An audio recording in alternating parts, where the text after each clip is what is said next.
Welcome to everybody. Thank you for joining Genius Boards this afternoon. It's a Monday, obviously a beginning of a new week. Everyone's busy and we're finding out that a lot of people are coming back to work.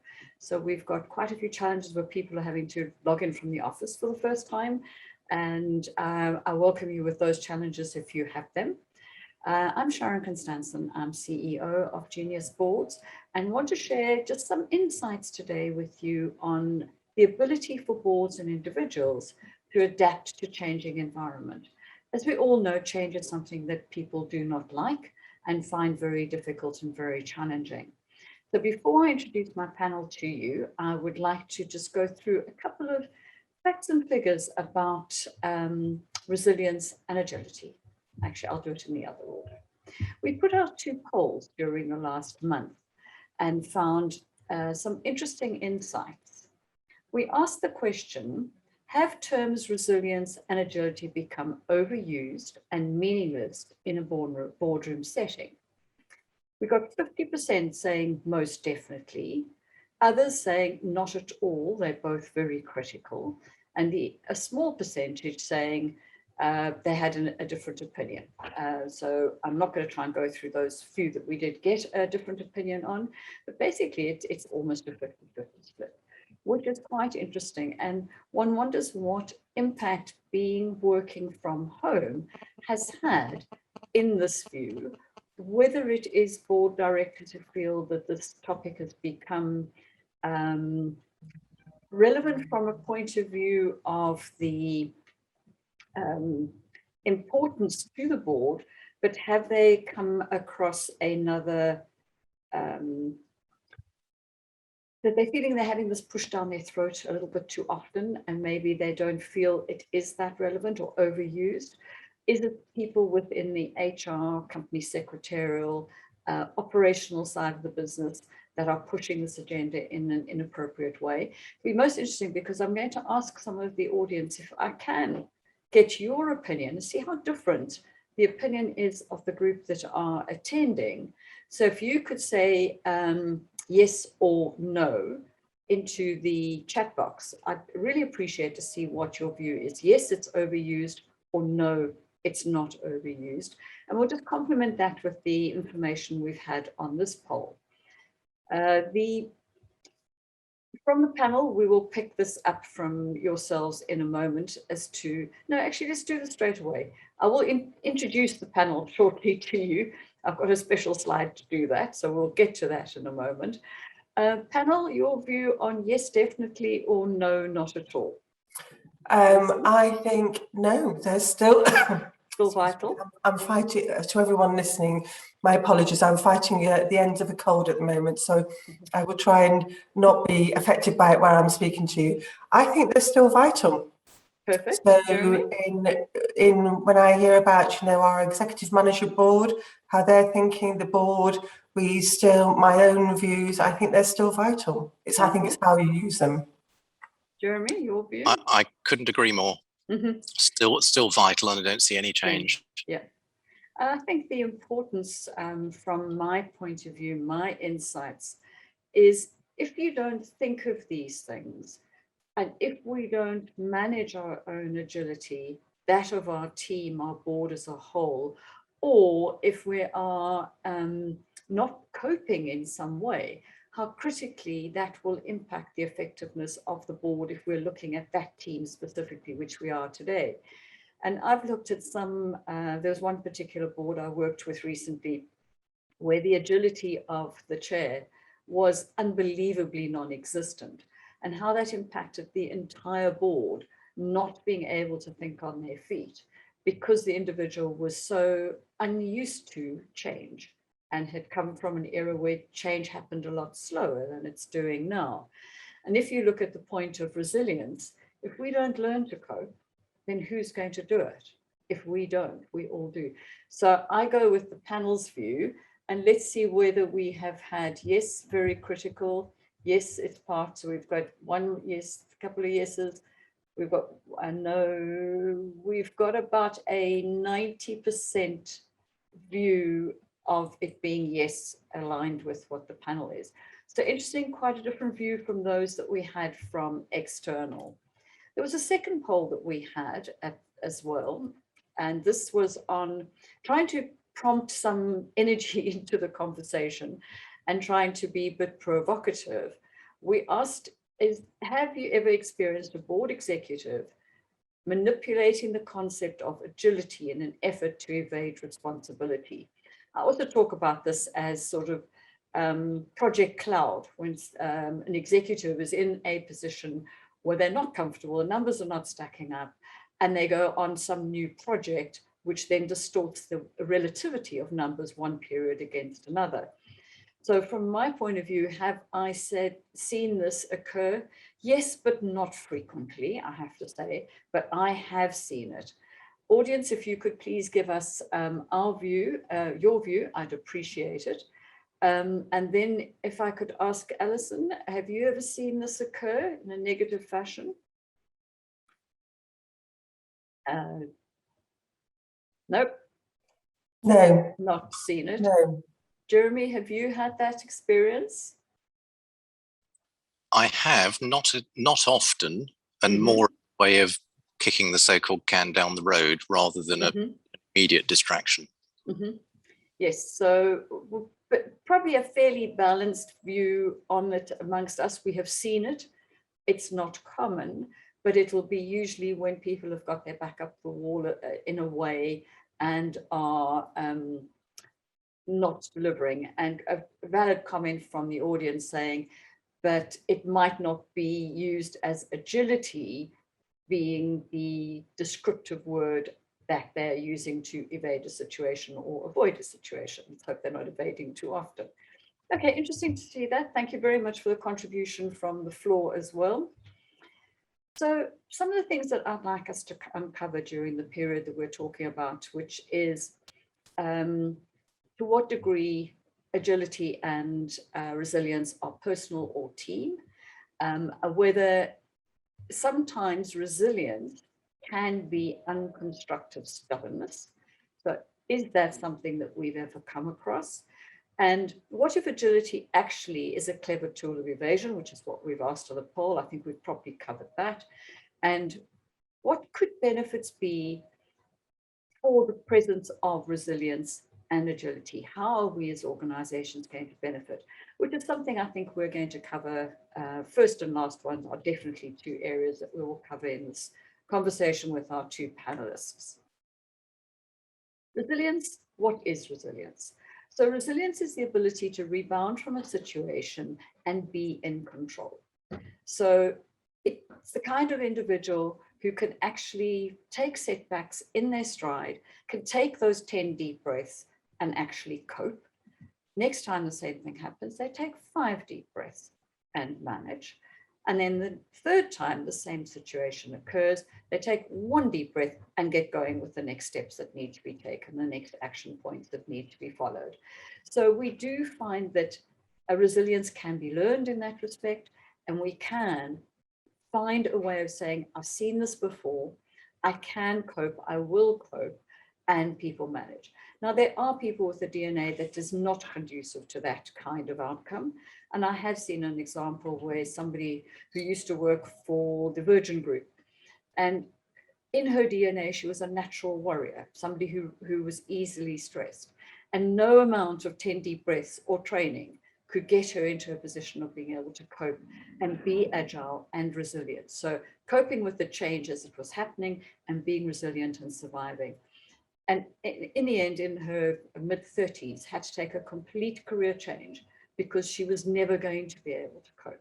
So it's interesting, it can be learned, but it can be learned within the foundation of your own DNA.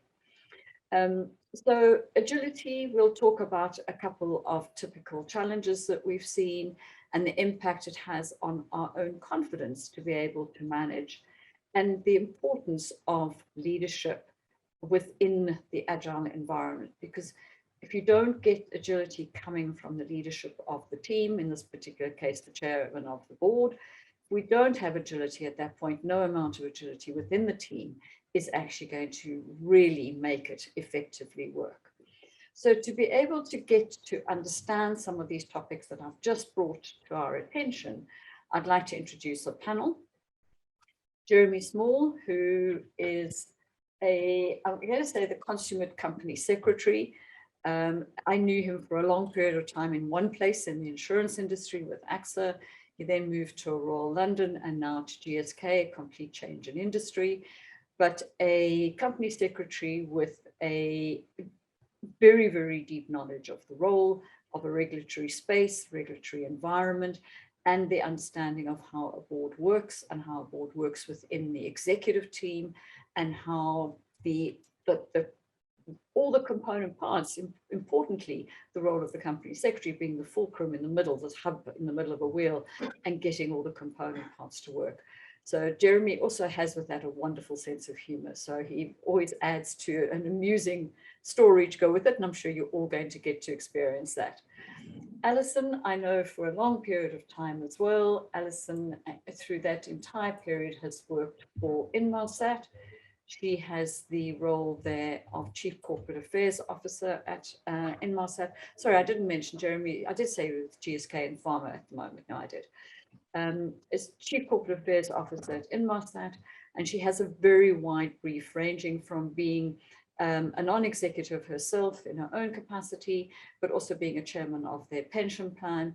But her day-to-day responsibilities are legal, compliance, governance and risk management, regulatory policy, market access, and operating across some of the global territory that Inmarsat works at. So a very broad area. We've discussed on a couple of occasions with Alison around risk management. So I'm sure she will cover some of that with us today. Given the position we have now got to, and apologies for the interruption there,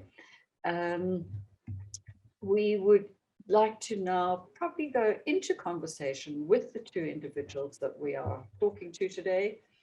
And I am, if I can find my little messages, I can now start.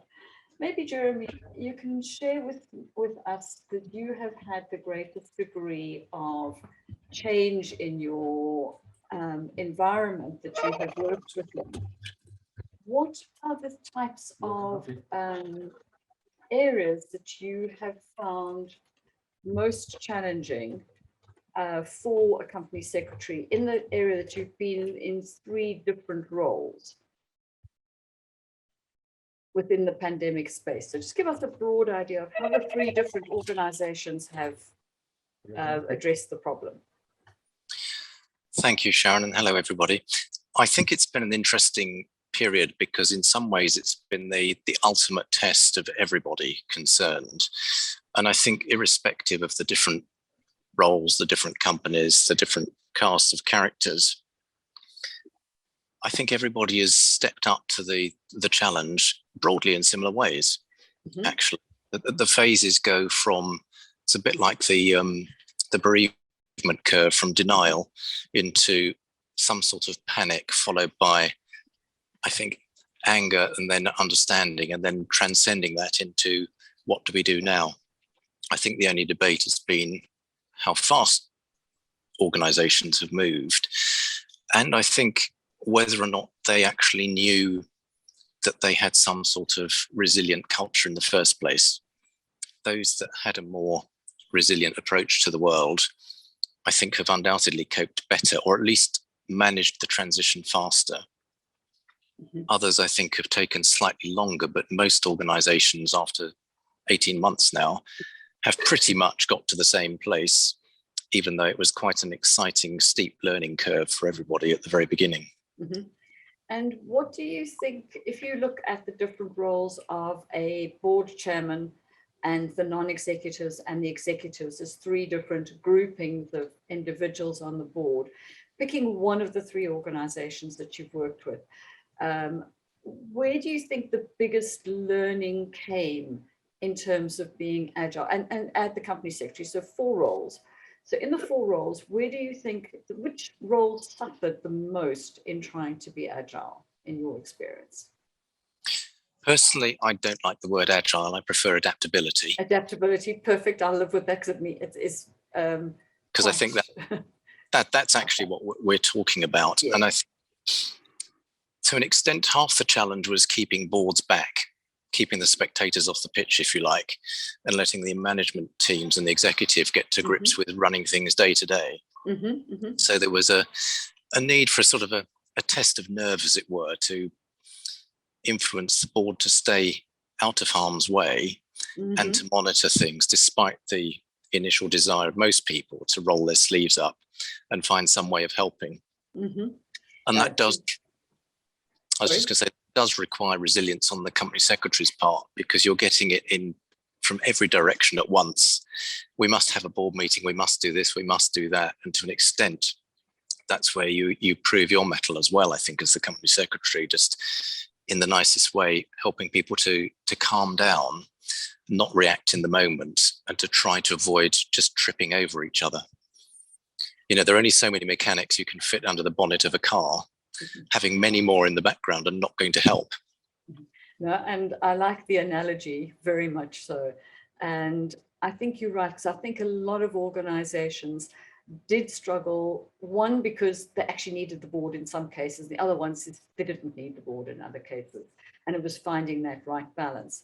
Alison, from your perspective as the Chief Corporate Affairs Officer, Company Secretary, Risk Management, and the whole ambit in between, what resilience did you need to draw on? And I'm going from where Jeremy was, as you're sitting in the middle and everyone's at you from every point of view during this period. What resilience did you need? Thanks for the question, Sharon. It was interesting listening to what Jeremy was saying then about adaptability and everything, because I think that's the right type of word to use. So for me, I think it was very much about, it's not just drawing on one person, it's drawing from a team around you. And that team might be the board, it might be the executive committee, which I'm part of, it might be my own teams around the business, it might be other cross-divisional teams. So I think it's very much, it's not an individual, of course you've got your individual resiliency, but to me it's always very much part of how do you achieve the right outcome and that calmness of response as part of a team. So that's very important for me. And whether that would be with the board to make sure that they got the information they needed, because Inmarsat had been recently acquired by private equity. So we'd gone off the stock exchange, been acquired in December 19, and then COVID struck in sort of February, March 2020. So we were just only bedding in a new board that hadn't worked together before with the management, that they hadn't worked together with the management anymore. So suddenly then to have COVID amongst that, it just threw everything up. So how do you settle a new board? How do you make sure that the management team are working harmoniously to provide the board with what they need, but not so much that they're in the detail, because that's what management's got to do. And Inmarsat has, we're very focused on high performing culture. So having that same language that we can talk about. So we'd sort of look at broken squares. So how is there an issue that you can look at that you can try and resolve? So trying to talk to each other continuously in that common language when you're trying to get to grips with new IT systems. How do you actually communicate with people now when you've suddenly gone 100% remotely? So it was very interesting, and that whole systems resiliency was critical for us, and I think most businesses being able to continue to function. I like that point you made about systems resiliency. It's not only the humans. We had to get technology to work. And some organizations had to go literally to buying their staff laptops so they could work at home, or desktops at home, so that they could make contact in the work from home environment. So different companies have struggled very differently in terms of accessing data or accessing physical technology to be able to do that. Jeremy, in the regulated space of the FCA, and I'm going back now to your two previous roles, where did the customer fit in terms of the board dealing with this pandemic, having to be adaptable, having to be resilient, dealing with all the IT issues and things, and suddenly their staff have all disappeared. How did they deal with the customer agenda in this space? It's a very interesting question. I think and this is a thread which I think runs through everyone's response one way or another, is getting to consider, what really actually truly matters. Mm-hmm. And a lot of the things which board discusses tend to be medium, longer term, or they're looking in the rearview mirror at performance. And I think what it tended to do was to focus right now, here in the moment. How do we continue to provide the availability which customers want and expect? How do we switch resources quickly and help the management team, whether it's getting out of the way or releasing capital or whatever, to rush off and buy 1,000 laptops, or to help rebalance systems, anything that's necessary to maintain that, whilst at the same time keeping the regulators up to date, who are naturally fretting about capital markets, etc., in the background, but then on the other hand, conduct, customer issues, etc. So as always, it's a balancing act. Mm-hmm. But I think investment, and this is where historic investment pays off, and it's not just investment in systems, but it's also investment in people with the right attitude, who are capable of making decisions in the context they then find themselves, mm-hmm. and being able to help explain and share things they've learnt rapidly with colleagues and sometimes with peers in different companies, etc., because there was a collective effort that's needed, which I think has certainly been unique in my entire career to date. I think that probably applies to all of us. In the case of Inmarsat, Alison, your customer is a very different entity to what it might be in an FCA regulated environment. How did your customer experience the pandemic and your response to it? Yeah, so if you think about Inmarsat, we're a satellite communications company. So we rely on our satellites and we rely on our absolutely brilliant teams to be able to make sure that those satellites are healthy and flying for the customers to be able to get the service that they need from the terminals that they use. So we had to very quickly make sure that our satellite control teams, the network center teams, were very much able to come to the office because we needed them to come in. They couldn't really do their job at home, so they needed to come in. But how could we make sure that they came in a safe way? So we had floors in the Inmarsat HQ, which were segregated only for those people coming in so that they were safe, and that we brought them in so that they didn't have to go on the tube or something like that. So we wanted to make sure their welfare was absolutely of paramount importance. In fact, our whole response around the pandemic and since then has been very much around welfare and how we return to the office, but particularly around sort of during the COVID times. So you've got the people who are in the office who are actually doing the work to keep the satellites going, so they need to be protected. But we've also then got our teams and subcontractors that we work with, installers who are actually going out and they're making sure that our customers have their terminals, that they're operating. So, in Singapore, for example, we would find that some of our teams were then given a designated status of an essential worker because they were fitting terminals onto vessels, which were then going to be carrying the cargo, and also the crew there, that they had communications, because crews were often at sea now. They couldn't come in because they were quarantined, so there's nowhere for them to go. So they were at sea for perhaps months on end, rather than perhaps 3 weeks on end. So it's a very different existence for them. So making sure we could go and get the terminals engaged so that they could have communications for their own crew welfare, and how our own staff then became a different type of worker to support the needs of others. So it was multifaceted. Really interesting. And Jeremy, if you have a look at the pharma industry, how has that responded? Because it's been a very different experience. It's gone from normal day job to an escalated research and delivery of solutions globally. how, from your work you've done with them, how has that occurred from a adaptability, regulatory, customer, getting the approvals? How has that all worked from a pharma industry point of view?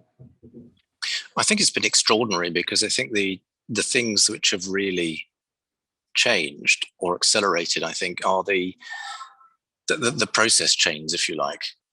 Processes have been shortened in terms of their duration, but critical steps maintained. And that's, I think, to everyone's credit, because clearly if you are looking to get a vaccine or something else approved, regulatory approval, whether it's the MHRA in the UK or their equivalents internationally, have still got to provide that vital control. And I think that it's been impressive the way pragmatism has really been shown across the piece. That, and I think extreme focus, it's actually very heartening, and I'm very optimistic, because I think it's just the way that when you get this kind of set of circumstances, which are unique, I think it does show the way in which we can all come together and again focus on what really does matter and what is the most effective way of reaching that particular outcome, and equally dropping things which aren't working. Whereas in the past, people would have been wedded to them, one more data set, one more test, another trial, etc. So I think it's just forced everything to spin at a faster pace. And how much of this are we going to retain? The learnings that we can be adaptable, we can shorten supply chains or regulatory chains, whatever it might be. What is the risk of us going back to the old timeline, or to what degree do you think we are capable as global industries, many industries, to retain this new adaptability? Well, I think the temptation is always to go back to what's familiar, without a doubt. But I think we've shown that things can work in this way for far longer. I mean, I think, yes, arguably, a lot of organizations are still in some sort of crisis mode, but it's a hell of a long crisis. It's not the usual event. It's a period now, which is going to endure with quite a long tail as we move into a post-pandemic, into an endemic world as far as COVID-19 goes. I think it comes back down to desire. Do we actually want to change? If we don't, we won't.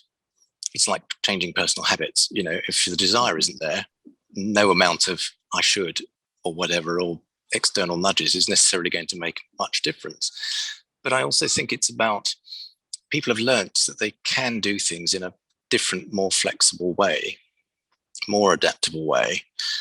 And I think we will start to head, personally, my view is we will head into a next normal, which is a more hybrid way of working. And that's not just about the balance between office and home or whatever.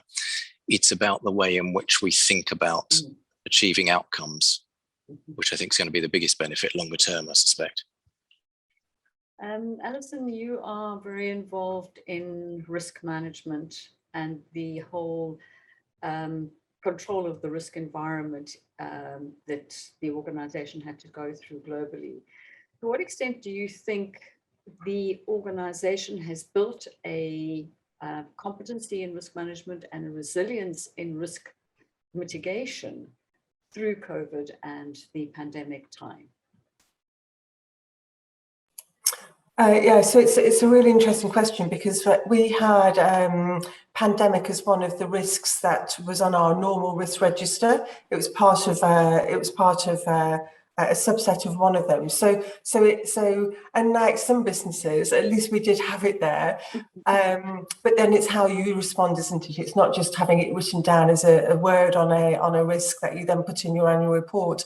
What we did is we set up a specific risk committee that was focused around COVID and our responses, that drew on people across the whole organisation, from the supply chain, from people in the regional offices, from our travel team, compliance team,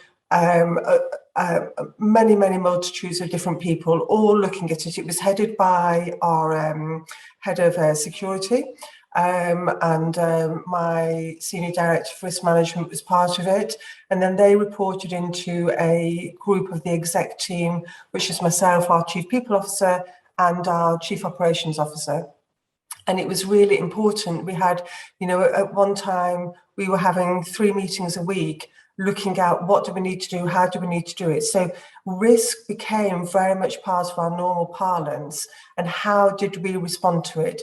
We had to have the actions that were following up. So it was a very dynamic, we had to adapt really quickly and spin sometimes when you were seeing, because we're a global business, seeing some countries go into lockdown very quickly.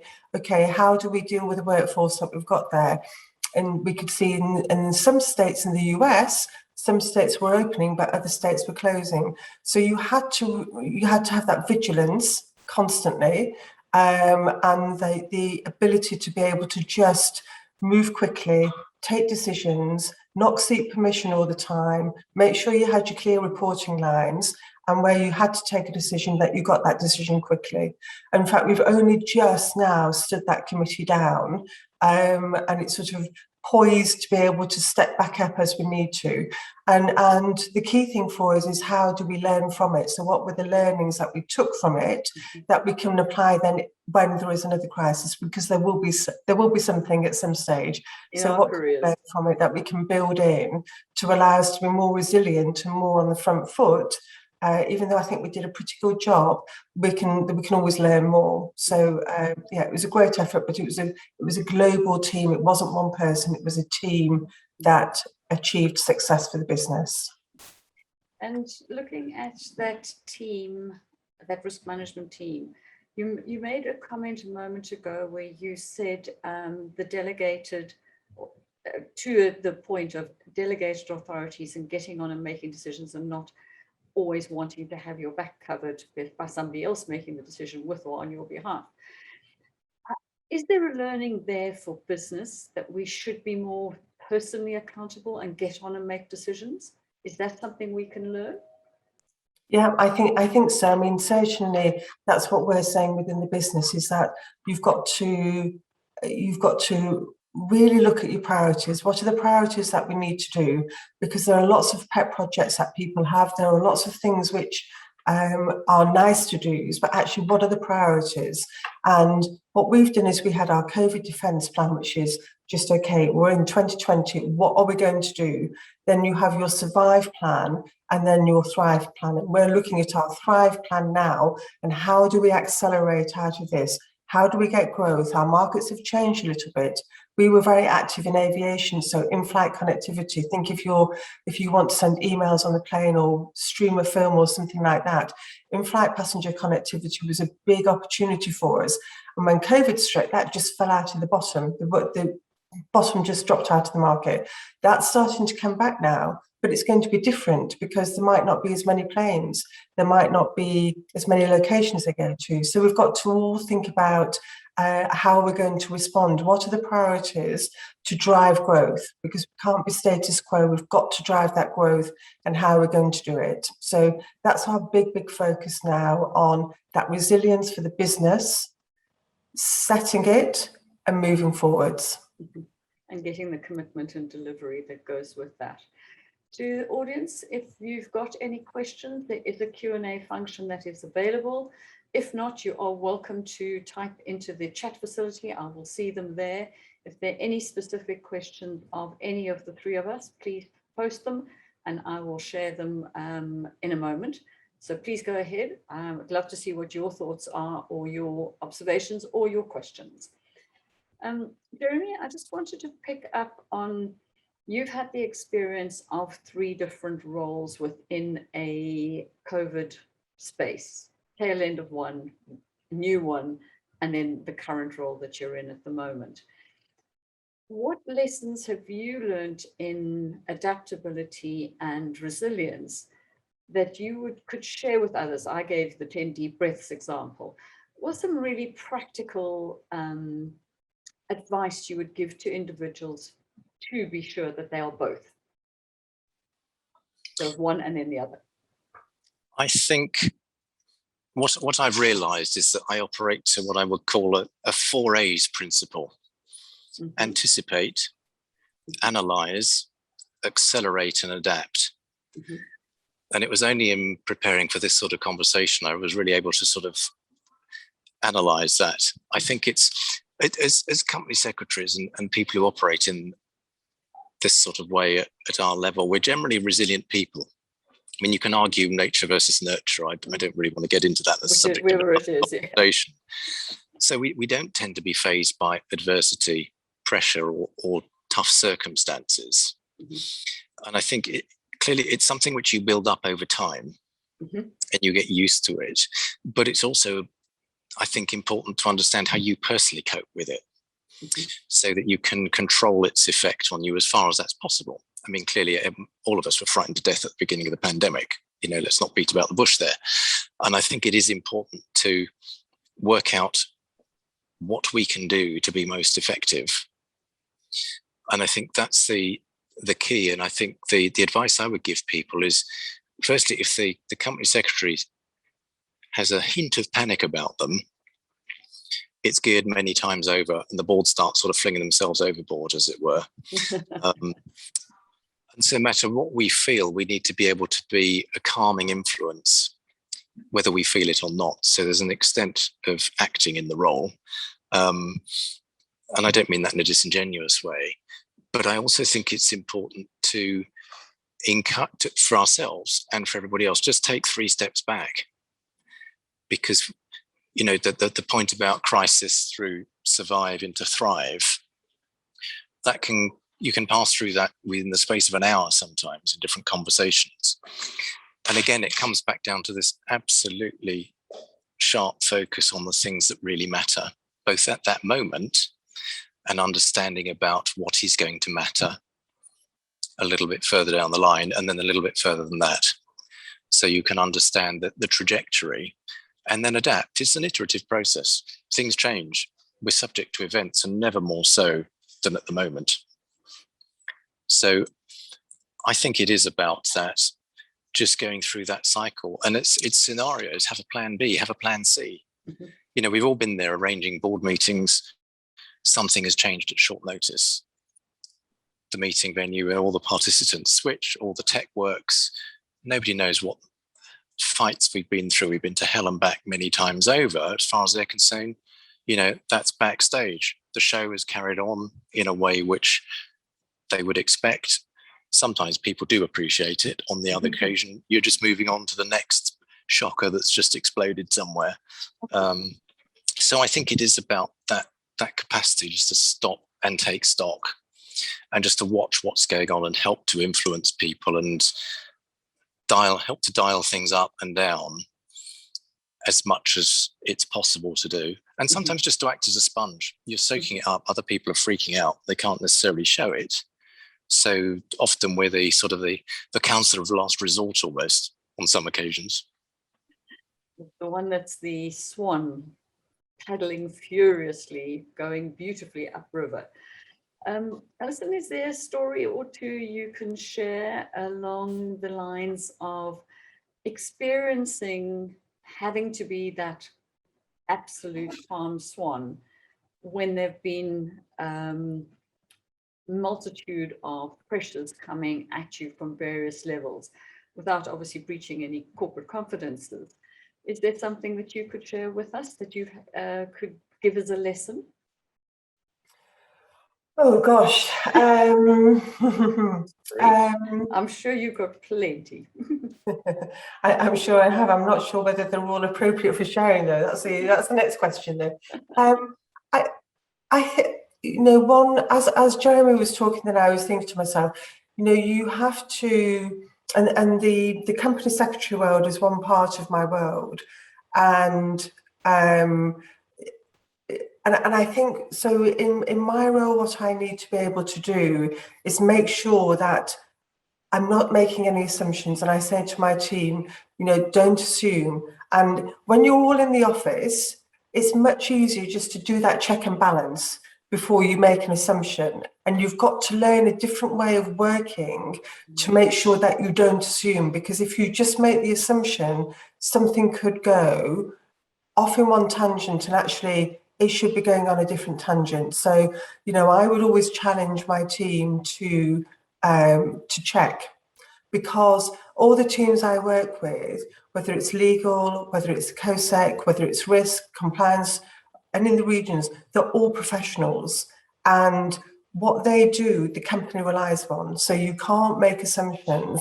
And occasionally I would say to myself, I have to challenge myself now because I've just made an assumption and I don't know that fact. So you have to find different ways of how you can get that information to know then that you are going to be making the right judgment call based on as much information as you have.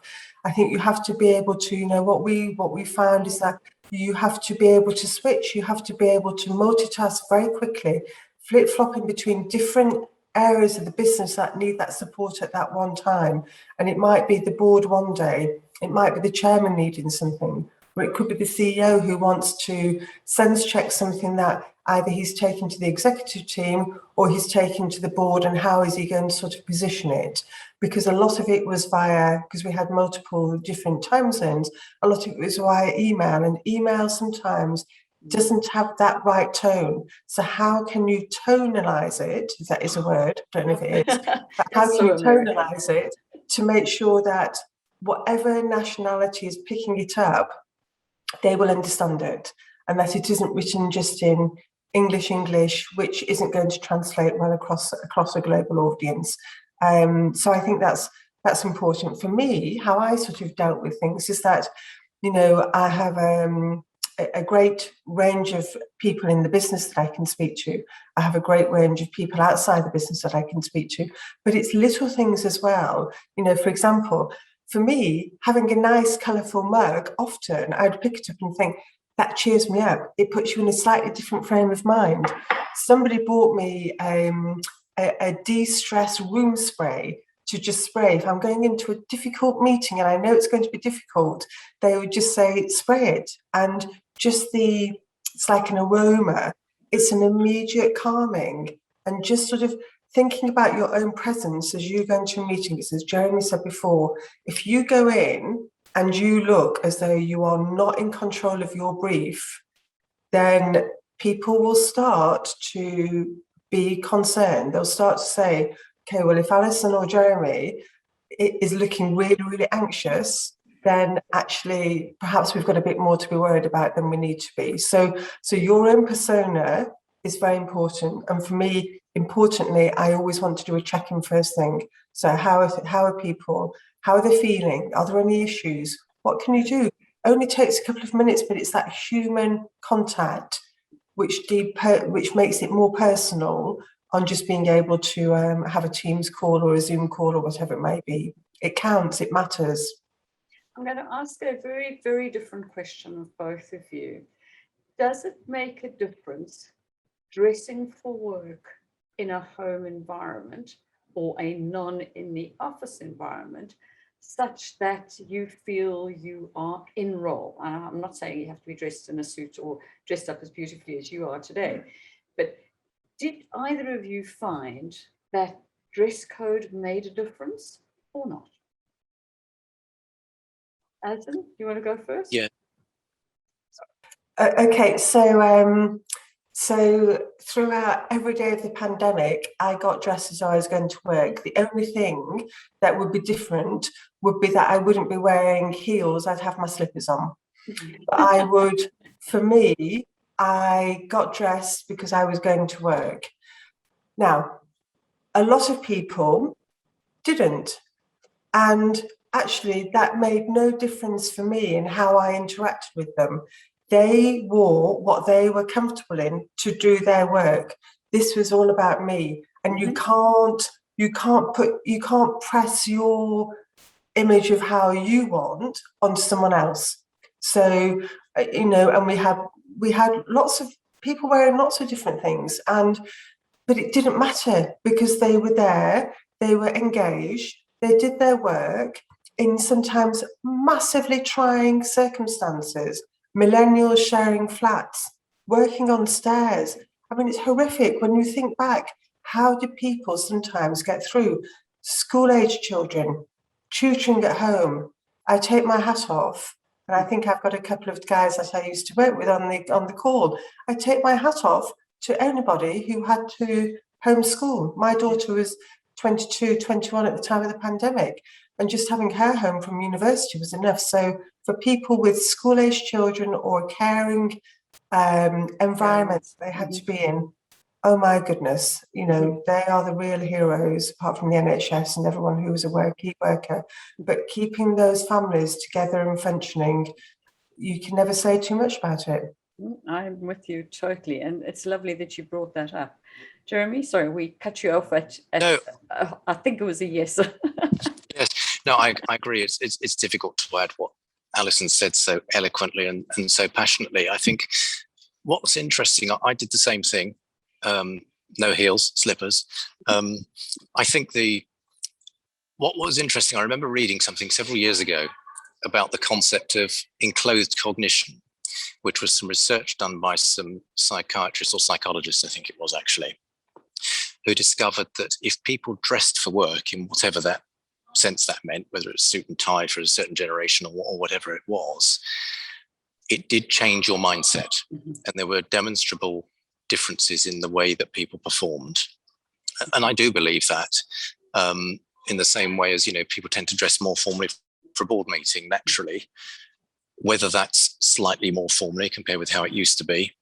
I used to have a chairman who thought that a soft collar was being half undressed. So that will tell you what's changed over the last few years. But I think there is definitely something about it, because it's increasingly, I think, important if you're working in this hybrid way with a significant proportion of your time from home.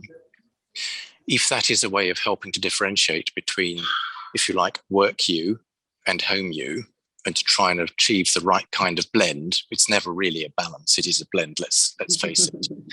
I think it can be helpful. And I think, but it's down to each of us to decide, quite frankly. We've got to do what works for us.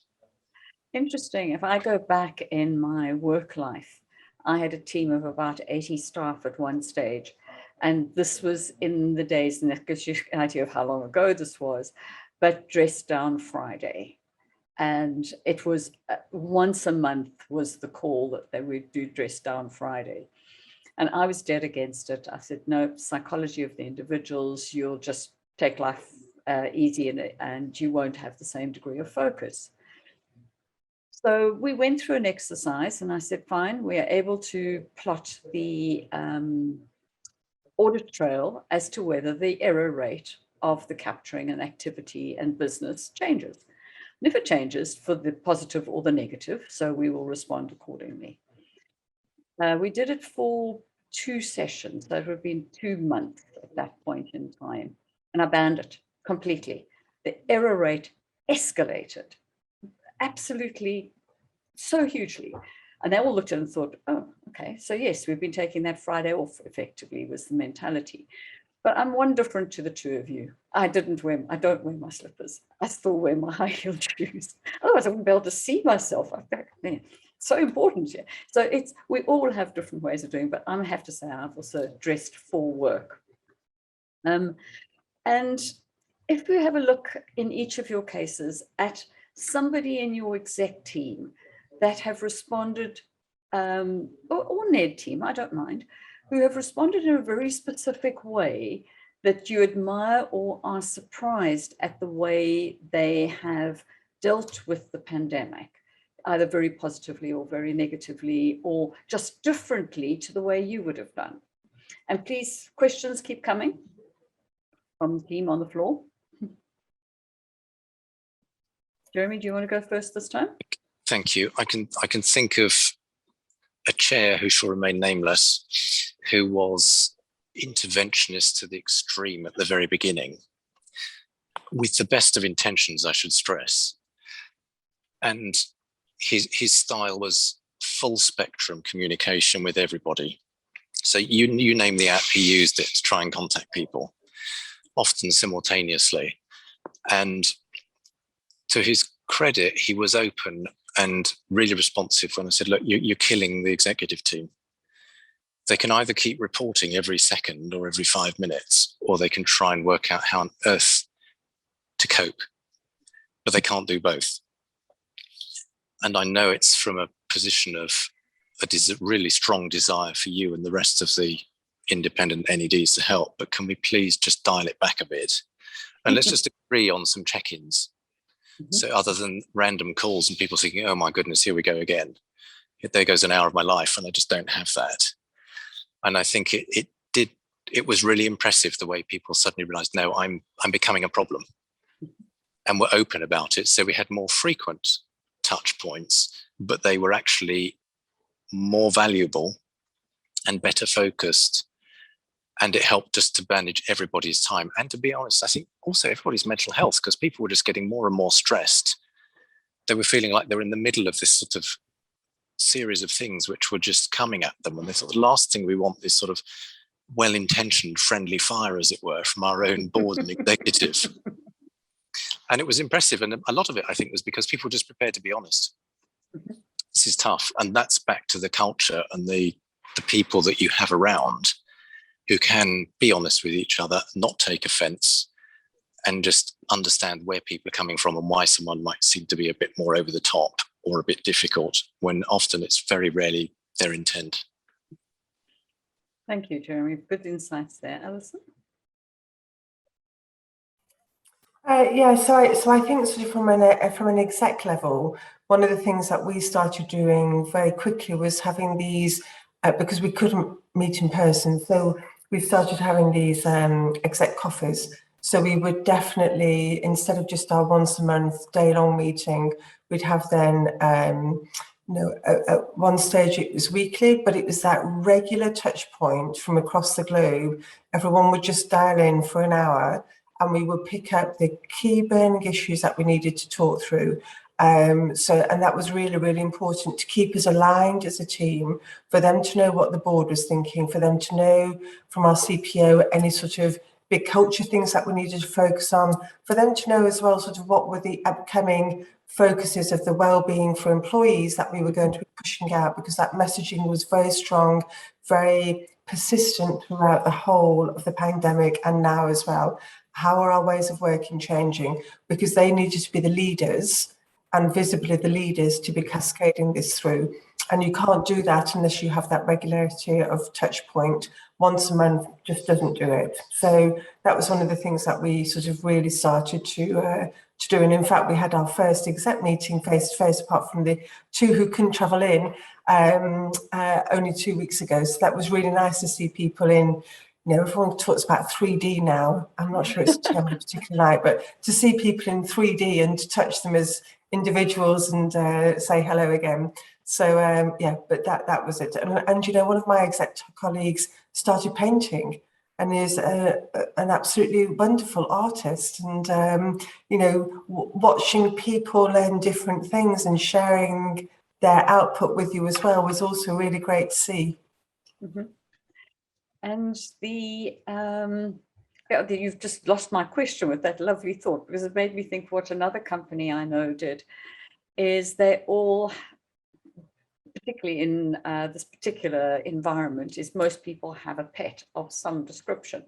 So they all, even if it was the teddy bear because they didn't have a pet, or the pet was not going to come in the house without eating somebody, is to actually share their pets. And they got to learn about aspects of each other that they would never otherwise have learned. So we've done things differently and learned a different way to have a brotherhood and a bonding with our colleagues that we would never have thought of doing. You know, you've got a cat and I've got one that looks exactly the same, or whatever it was. But I wanted to just understand, I know I've come across in many organizations that the HR department, particularly in the eyes of chief execs and finance individuals, as being a waste of space because it's not income producing as a department. Jeremy, and then Alison, I'd like your side to follow up on this as well, is how will HR be positioned in the eyes of the board, and particularly the CEO and CFO, as a valuable role within the talent agenda and talent pool, talent management of an organization going forward? What a question. I think the role of HR has evolved considerably, and I think for the positive as well, without a doubt, because I think everybody is far more aware of what we're always seen as soft people issues, which, as we all know, are actually the hardest things in the world to deal with. Every technical problem has some sort of technical solution.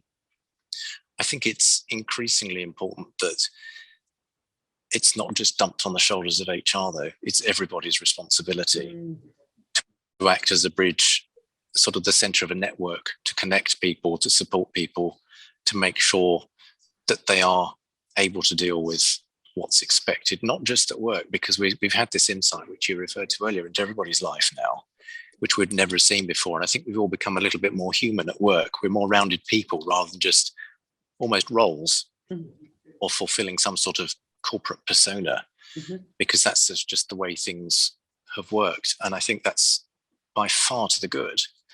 But I think it's also a challenge for the HR fraternity, as well as the rest of us, to work out, what does that mean in future? What should we do? No, I do.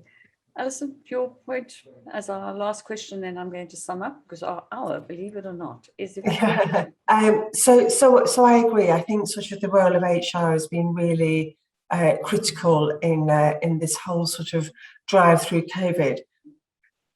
But I think, though, it's not just an HR issue, it's a whole business issue, because HR doesn't implement it in teams. That's for the team leader, it's for the team itself to implement. So they can come up with good suggestions, they can come up with good ideas, thought leadership areas, and how do you benefit going forwards. But they don't implement. That's not their responsibility. So we all have to take accountability to do that ourselves. But beyond doubt, they've played a critical role in actually enabling then a broader business to be able to implement and take it forwards. Thank you. Nice and succinct as well.